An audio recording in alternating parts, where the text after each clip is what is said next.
xibaar yu wér te wóor ca tàng ba abonnez-vous pour ngeen di mën di jot suñuy vidéo. dal leen ak jàmm seen chaîne bii di Buzz 221 HD kii di Serigne Saliou Gueye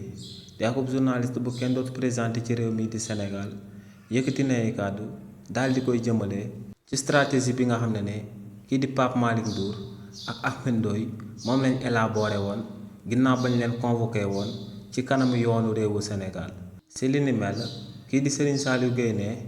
Pape Malick Ndour dafa yëkkati ay kàddu daal di wax que ne dañoo war a daal di samp akub gouvernement de transition ci réewu Sénégal au président Macky Sall mu daal di koy jiite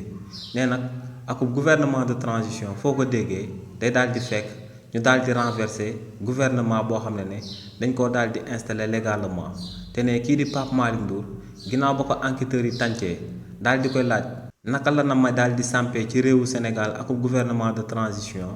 ne kookee di Pape Malick Ndour lu mu tontu woon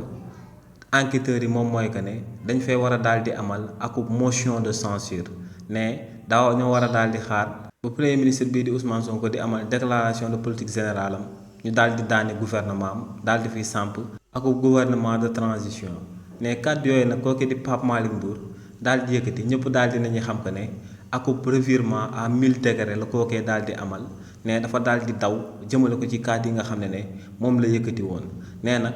stratégie boobee Pape Malick Ndour daal di adopté ne politiciens yu bëri yu daal di nekk ci réewu Sénégal moom la ñuy daal di adopté dañuy daal di wax publiquement lu leen neex buñ demee ci enquêteurs yi dëpp wax ji buñ génnaatee di kaas di fëgg seen dënn mel ni que ne lu ñu waxoon dañ ko waxaan te ne or que ne dañoo daal di dëpp wax juñ waxoon yépp ne li ni mel tamit la kookee di Ahmed Ndoye bëggoon a daal di amal ndax ne kii di Ahmed Ndoye ginnaaw ba mu jàkkaarloo enquêteurs yi ñu daal di koy laaj jëmale ko ci lu mu jiiñoon premier ministre bii di Ousmane Sonko ne dafa daal di laal alal boo xam ne sénégalais yépp ñoom ñoo ko daal di bokk ne kookee di Ahmed Ndoye dafa daal di wax que ne waxul ak premier ministre waaye moom président de parti yi lay daal di waxal te ne Ousmane Sonko lu mu nekk président bu parti bii di Pastef ne si li ni mel la ko daal di song